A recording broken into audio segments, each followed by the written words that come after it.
بسم اللہ الرحمن الرحیم۔ السلام علیکم ورحمۃ اللہ وبرکاتہ۔ آج ہم پارہ نمبر 21 کے اہم نکات پڑھیں گے انشاءاللہ تعالی۔ اس پارہ میں 5 حصے ہیں۔ نمبر 1 سورہ عنکبوت کا بقیہ حصہ جو کہ 20ویں پارے میں بھی تھا۔ نمبر 2 سورہ روم مکمل۔ نمبر 3 سورہ لقمان مکمل۔ نمبر 4 سورہ سجدہ مکمل۔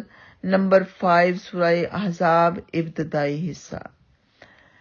نمبر 1 سورہ عنکبوت کے بقیہ حصے میں 4 باتیں یہ ہیں۔ نمبر 1 تلاوت اور نماز کا حکم۔ نمبر 2 نماز کی فضیلت کہ یہ برائی اور بے حیائی سے روکتی ہے۔ نمبر 3 معان دین اور ان کی ہر دھرمیوں کا ذکر، یعنی دین سے جو منع کرنے والے ہیں ان کی ڈٹائی کا، ہر دھرمیوں کا ذکر۔ نمبر 4 دنیا کی بے ثباتی یعنی دنیا عارضی ہے۔ پھر نمبر 2 سورہ روم میں 2 باتیں یہ ہیں۔ نمبر 1 2 پیش گوئیاں کہ 9 سال کے اندر اندر روم کے اہل کتاب عیسائی ایران کے بت پرستوں کو شکست دے دیں گے۔ پھر نمبر 2 پہ فرمایا گیا کہ اسی عرصے میں مسلمان مشرکین قریش پر فتح کی خوشی منا رہے ہوں گے۔ یہ بدر کی خوشی میں ظاہر ہوئی۔ پھر توحید کے ضمن میں اللہ سبحانہ تعالیٰ کی عظمت کی 7 نشانیاں بتائی گئیں۔ نمبر 1 اشیاء کو ازداد سے پیدا کرنا، زندہ کو مردہ سے اور مردہ کو زندہ سے۔ نمبر 2 انسان کی پیدائش مٹی سے بنی۔ نمبر 3 زوجین کی محبت یعنی میاں بیوی کی محبت۔ نمبر 4 زمین و آسمان کی پیدائش۔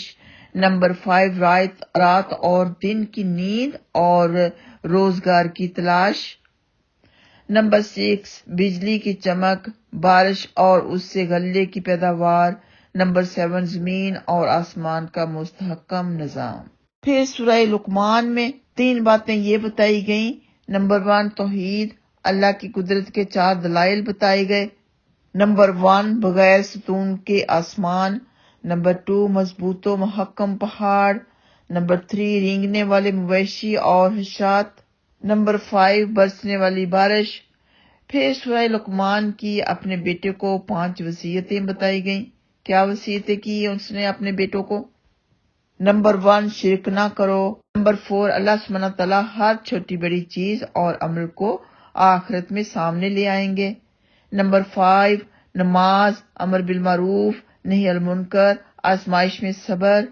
اس کی تلقین کی گئی کہ نماز بھی پڑھنا، لوگوں کو نیکی کا حکم بھی دینا، لوگوں کو برائی سے منع بھی کرنا۔ نمبر 4 عاجزی اختیار کرنا، تکبر سے نہ چلو۔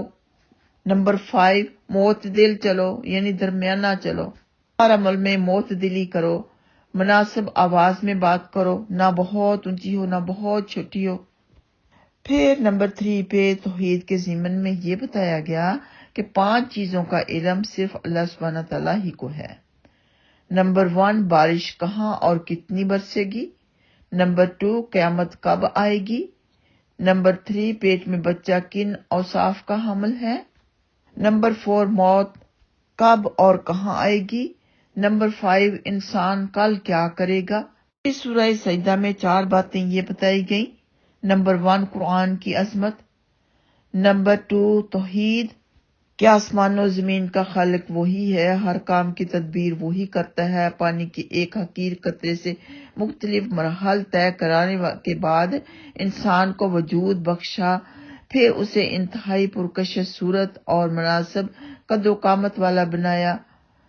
پھر قیامت کے بارے میں فرمایا گیا کہ مجرم اس دن سر جھکائے کھڑے ہوں گے، ان پر ذلت چھائی ہوگی، وہ دنیا میں واپس آنے کی تمنا کریں گے۔ مومنین جو دنیا میں اللہ سبحانہ تعالیٰ کے لیے اپنی راحتوں کو قربان کرتے ہیں، اللہ سبحانہ تعالیٰ نے آخرت میں ان کے لیے ایسی نعمتیں تیار کر رکھی ہیں جنہیں کوئی نہیں جانتا۔ پھر رسالت کے بارے میں آ جاتا ہے کہ حضرت موسیٰ علیہ السلام کو تورات دیے جانے کا ذکر فرمایا گیا۔ پھر سورہ احزاب آ جاتی ہے۔ سورہ احزاب کے ابتدائی حصے میں 2 باتیں بتائی گئی۔ کیا ہیں؟ نمبر 1 زمانہ جاہلیت کے 3 غلط خیالات کی تردید کی گئی، یعنی ان کو رد کیا گیا، ان کے خیالات کو۔ کہ ان کا خیال تھا کہ بعض لوگوں کے سینے میں 2 دل ہوتے ہیں. بتایا کہ دل تو بس ایک ہی ہوتا ہے، یا اس میں ایمان ہوگا یا کفر ہوگا. پھر ان کے عقیدے کو غلط بتایا کہ کلمات اظہار کرنے سے، یعنی بیوی کو جان بوجھ کے کہہ دینا تو میری ماں ہے، بہن ہے، تاکہ نکاح حرام ہو جائے، تو اس طرح نکاح نہیں ٹوٹتا.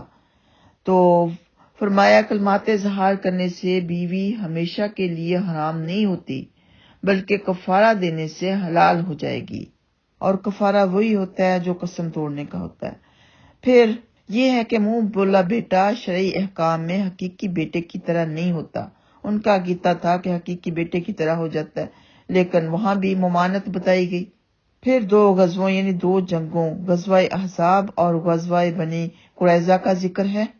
انشاءاللہ تعالی نیکسٹ ڈے ہوگا پارہ نمبر 22. آپ اپنا خیال رکھیے، دعا میں یاد رکھیے. اللہ سبحانہ وتعالی آپ سب کو جزائے خیر عطا فرمائے. السلام علیکم ورحمۃ اللہ وبرکاتہ.